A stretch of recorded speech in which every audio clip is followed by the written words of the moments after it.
Good evening, everyone. I want to welcome you to this video session, online education of EasyMathsTutor. And so today I'm going to talk about internal combustion engines.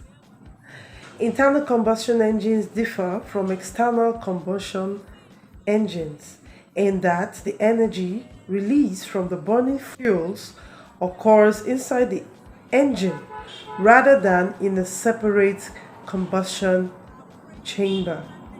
Although there are some rotary intercombustion engines, internal combustion engines are mainly reciprocating engines. And now I'm going to shorten internal combustion engines to I.C.E. and external combustion engines to E.C.E. So if you hear I.C.E.s or I.C.E., know that I'm talking about internal combustion engines. And if you hear E.C.E., know that I'm talking about external combustion engines. Now, what is combustion? Combustion can be defined as a process of rapid reaction, usually accompanied by a flame, between a substance known as a fuel and an oxygen carrier air. Let me go over that again. Combustion can be defined as a process of a rapid reaction, usually accompanied by a flare between a substance known as a fuel and an oxygen carrier or air. The fuel element is combined with oxygen and an oxidation process, which is rapid and accompanied by the evolution of heat. Hence, the reaction is an exothermic reaction.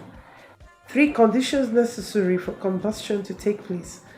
The first one is fuel, the second one is the oxygen carrier, and the third one is the source of ignition. So these are the three conditions necessary for combustion to take place. The most convenient source of oxygen supply is from the atmosphere, which contains oxygen, nitrogen, and traces of other gases. No attempt is made to dissociate or remove nitrogen from the air.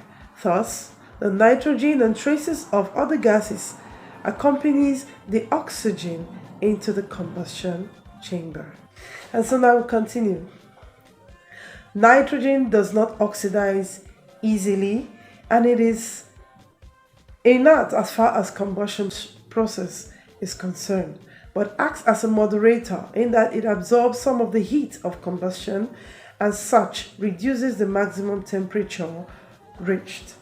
For a given amount of fuel, there's a definite amount of oxygen and therefore air which is required for complete combustion.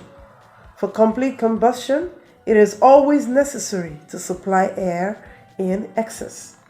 And now we're going to look at some fundamental quantities and amounts of some of these gases that I mentioned.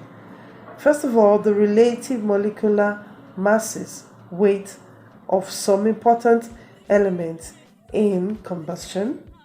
Now the relative atomic mass, or the RAM, or the relative molecular mass, or the RMM, for oxygen. Okay, oxygen, the relative atomic mass is 16, while the relative molecular mass is 32.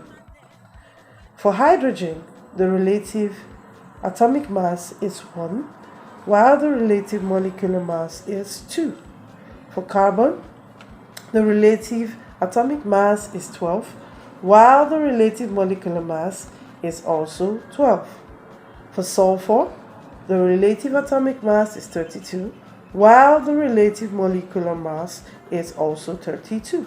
For nitrogen, the relative atomic mass is 14, while the relative molecular mass is 28.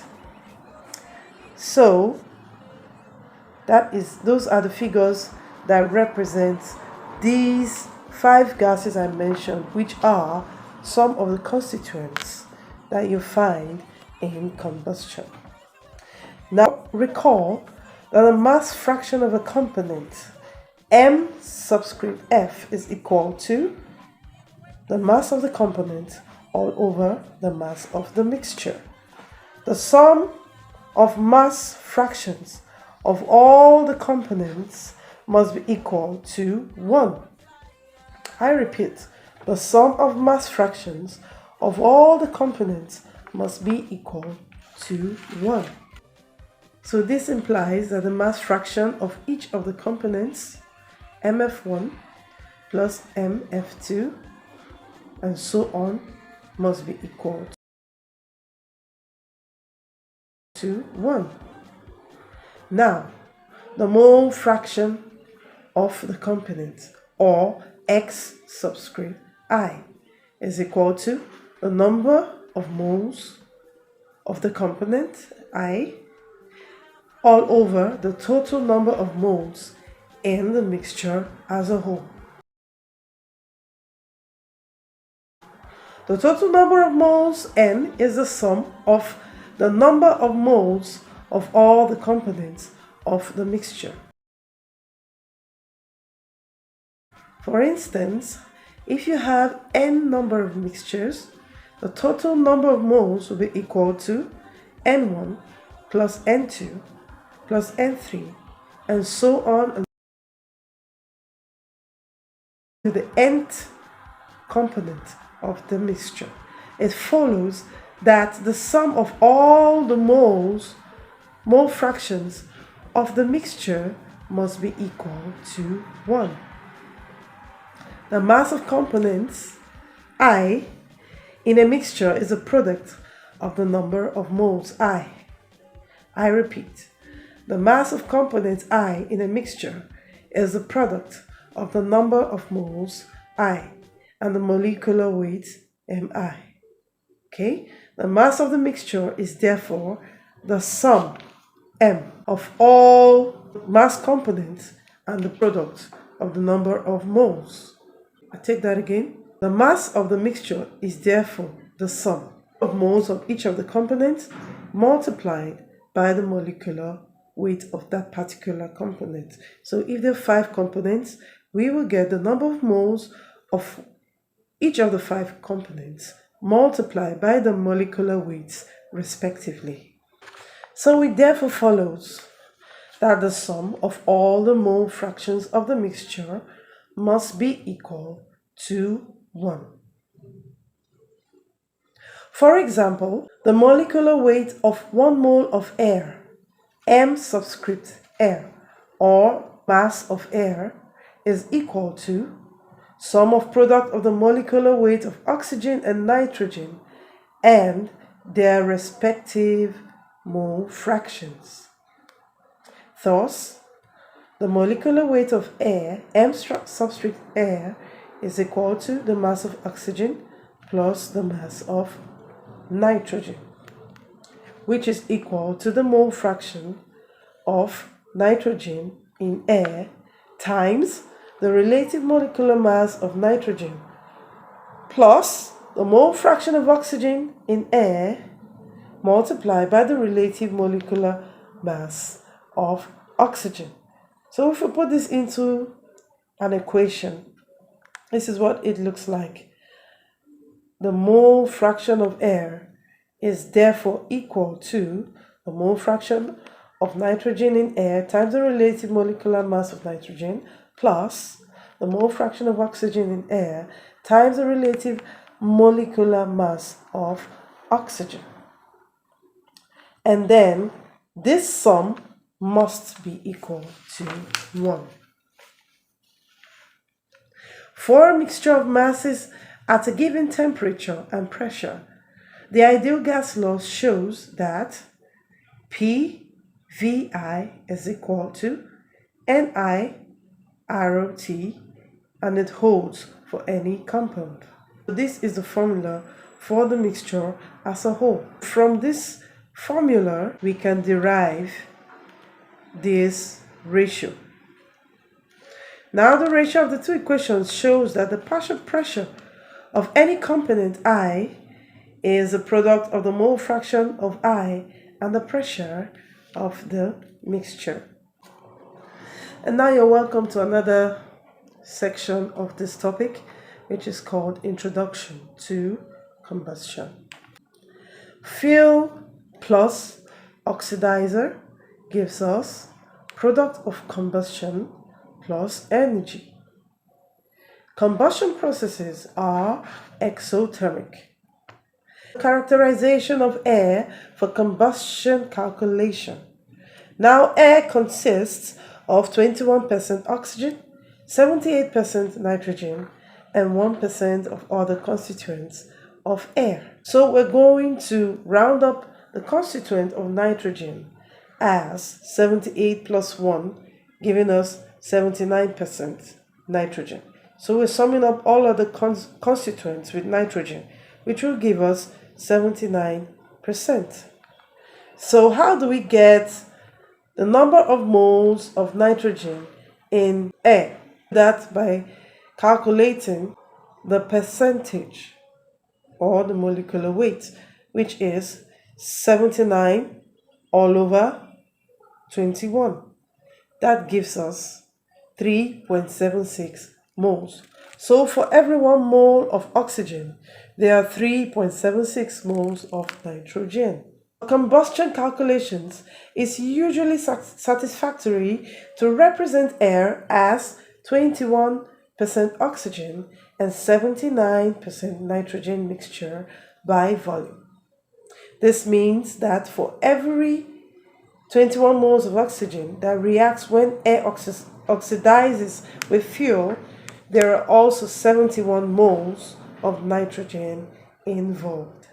Therefore, 79 over 21 gives us 3.76 moles of nitrogen are present for every mole of oxygen in air. Therefore, 3.76 moles of nitrogen are present for every mole of oxygen in air. However, for combustion calculations, it is assumed that nitrogen in air is non-reactive. That is, there are as many moles of pure nitrogen and the product as they were in the reactants. Therefore, air is equal to 21% oxygen plus 78% nitrogen gas plus 1% stable gases, which sums up to 79%, rounding up as nitrogen gas. Therefore, 21 moles of oxygen is equivalent to 79 moles of nitrogen. Thus, 1 mole of oxygen is equivalent to 3.76 moles of nitrogen. The molecular weight of air, mAir, if we rewrite the equation, let's remember that equation is the sum of these products.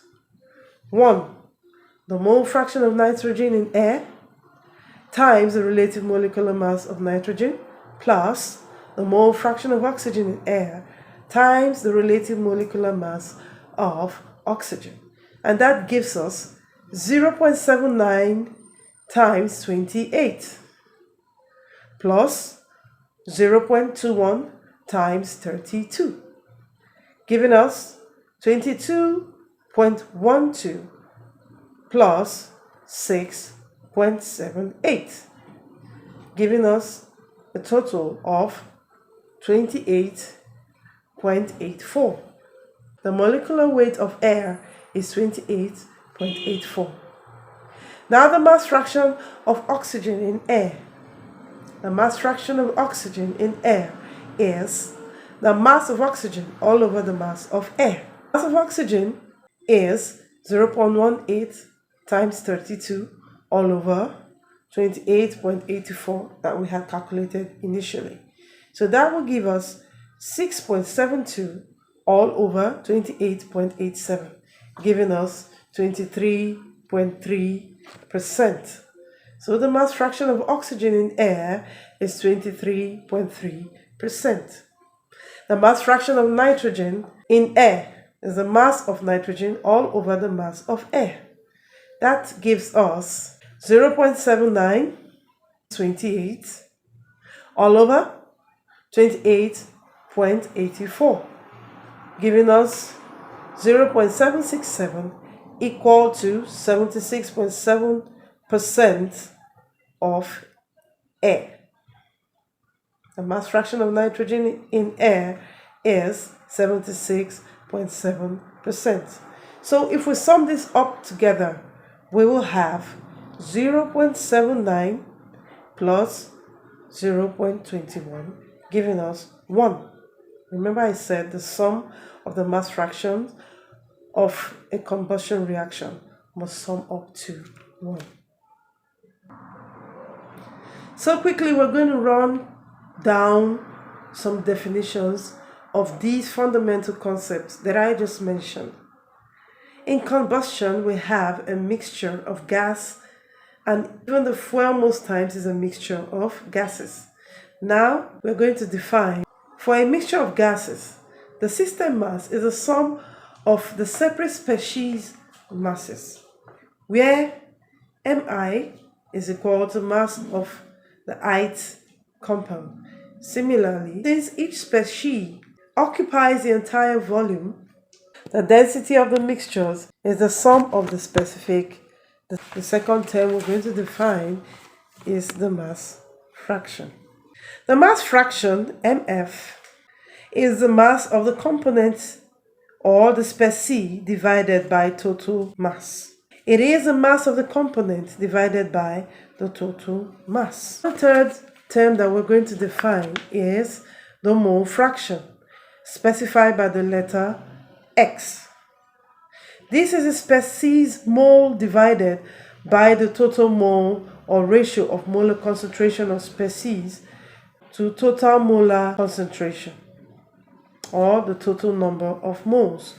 This is the number of moles of a component, the particular component, all over the total number of moles. Now the fourth term we're going to define is the molecular weight of air. Now the molecular weight of air is equal to the mass all over the number of moles. The mass all over the number of moles. Mass of air, the sum of products of the molecular weight of oxygen and nitrogen and their specific mole fractions. The fifth term that we're going to define here is the relationship between the mole fraction and the mass fraction. The relationship between the mole fraction and the mass fraction is given by X equal to mole fraction all over the mass. Got confidence, so much confidence in you.